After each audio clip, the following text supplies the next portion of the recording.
I do think segmental reporting is a little bit of a waste of time.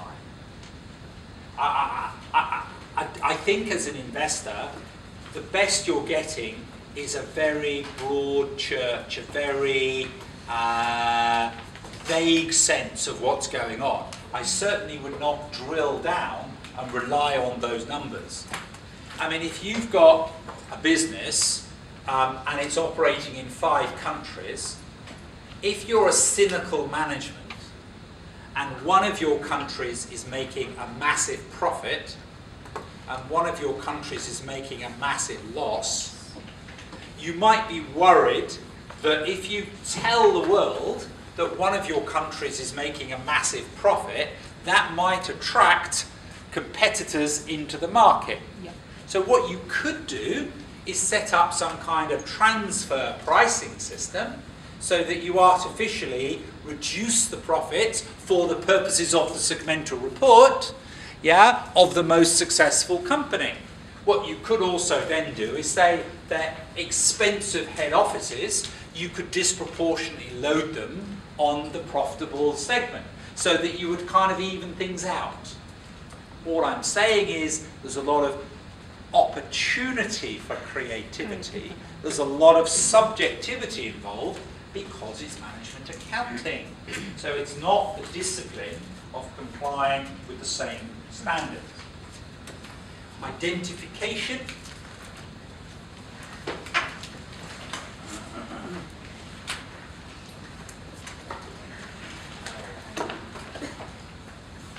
Now, ideally, we have less than 10 segments. We don't want to have 24 segments. Coca-Cola probably trades in 150 different countries. That's too many segments. The one product is in too many countries. It would be too much information to break it down. So therefore, maximum you want to think of is 10. Materiality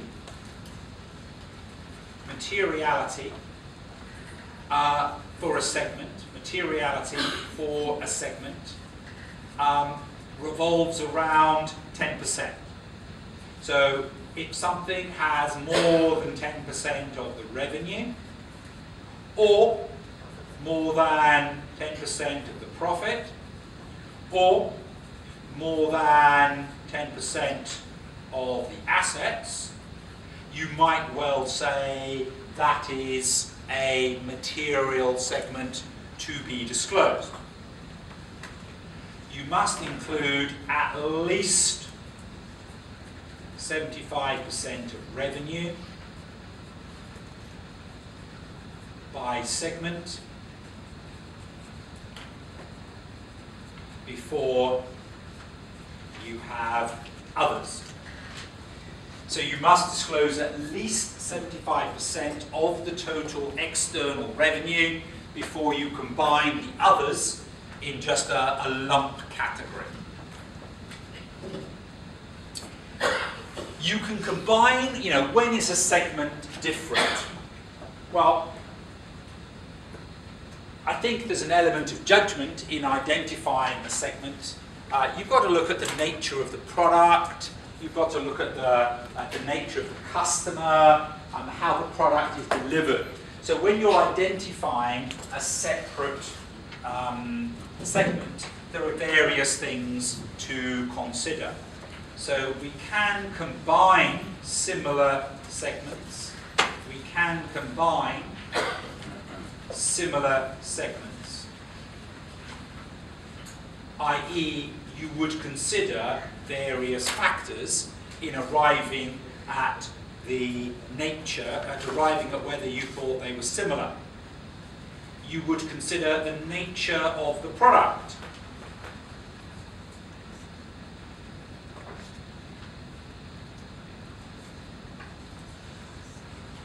The nature of the production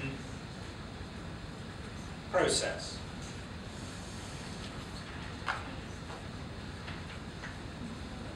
The nature of the customer. Is it retail? Coca-Cola is the same as 7-Up. They're basically the same product, produced in the same way, and sold to the same people. They are identical.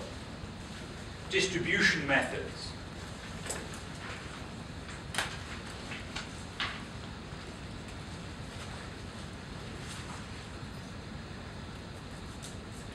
You get some multimedia companies who produce newspapers but also have websites. Well, arguably, the nature of the product is the same, it's news, but the way that you produce a website and the way that you produce a newspaper are different, even if the customers are the same. So you and I will both read a newspaper and will both consume information online. So it's news, but the production process is radically different and the distribution method is radically different. So I would argue that newspapers and that online subscriptions were of a different nature and therefore the results should not be combined. So distribution methods, there may be a regulatory environment. There may be a different regulatory environment.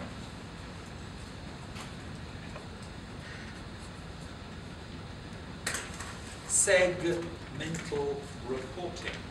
Segmental reporting. Let's have a look at a past exam question because you might be struggling to think how it gets examined. So obviously there's some notes there to have a look at. If we look at the question of